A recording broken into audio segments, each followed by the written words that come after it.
அடுத்ததாக அரசியல் விமர்சகர் திரு காந்தராஜ் அவர்கள் நம்முடைய இணைந்திருக்கிறார்.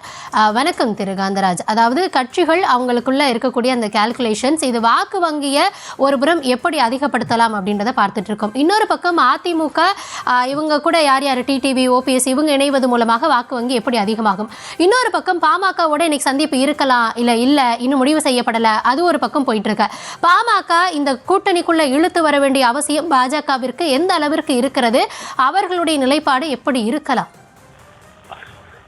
என்ன ஒரே நேரத்துல ஒரு 100கணக்கான கேள்வி தமிழ்நாட்டு அரசியலே பொருட்டு போடுற அளவு கேட்டுட்டீங்க. எப்படி நான் பதில் சொல்றது? இன்னைக்கு இவ்வளவு கேள்விக்கும் காரணம் வந்து அமித்ஷா போட்டு வருகிய அந்த அடிப்படையில கேக்குறீங்களா? அடிப்படையில் தான். ஏன்னா இன்னைக்கு ஆல்ரெடி நம்ம எக்ஸ்பெக்ட் பண்ணதானே பாமக தொடர்பான ஏதாவது ஒரு அறிவிப்பு வெளியாகலாம் அப்படின்னு எதிர்பார்த்தோம். ஆனா திரு ராமதாஸ் அவர்கள் அதை முற்றிலுமா மறுத்துட்டாரு. என்ன மறுத்துட்டாரு அவரு? இல்ல, அவர் அது தொடர்பா இன்னும் எதுவுமே முடிவு செய்யப்படல அப்படின்றதையும் சொல்லியிருக்காரு தானே. அது பாமகவும் தேமுதிகவும் எந்த கூட்டணியில சேருவாங்கிறது யாருக்குமே தெரியாத ஒரு விஷயம். நான் நிறைய சேனல்லாம் நான் சொல்லியிருக்கேன். அவங்க பேரம் பேசுவாங்க. அந்த பேரம் படிக்கிற வரையில அவங்க கட்சி மாறிக்கிட்டே இருப்பாங்க. விக்கிரவாண்டி தேர்தல் உங்களுக்கு நல்லா ஞாபகம் இருக்கு. ராத்திரி 9 மணி வரையிலும் அதிமுக கூட கூட்டணி பேசிக்கிட்டு இருக்காங்க. காலை 11 மணிக்கு பாஜகவோட கூட்டணியில இணைந்து போட்டியிடுறாங்க. அது மாதிரி பாமகவுடைய வரலாறுகள் இருக்குது. அதே மாதிரிதான் தேமுதிக ஒரே நாள்ல வந்து கலைஞர் கிட்டையும் கூட்டணி வைக்கிறேன்ட்டாங்க, ஜெயலலிதா கிட்ட கூட்டணி வைக்கிறேன்னு சொன்ன ஒரே கட்சி அவங்க.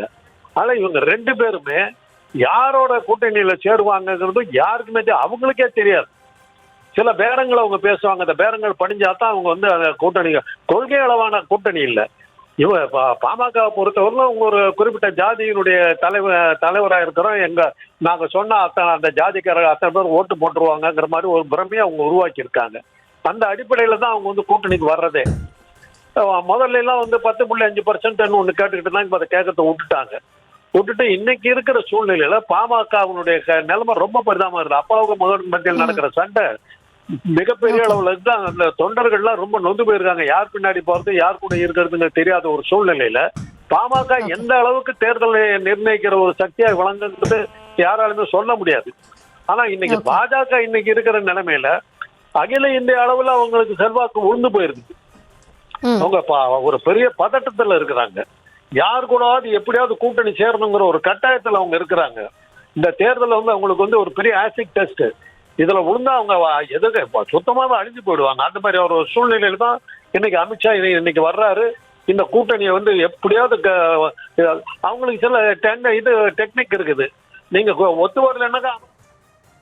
நன்றி திரு காந்தராஜ். இந்த தருணத்தில் இணைப்பில் வந்து உங்களுடைய பார்வையை பகிர்ந்து கொண்டமைக்கு மிக்க நன்றி.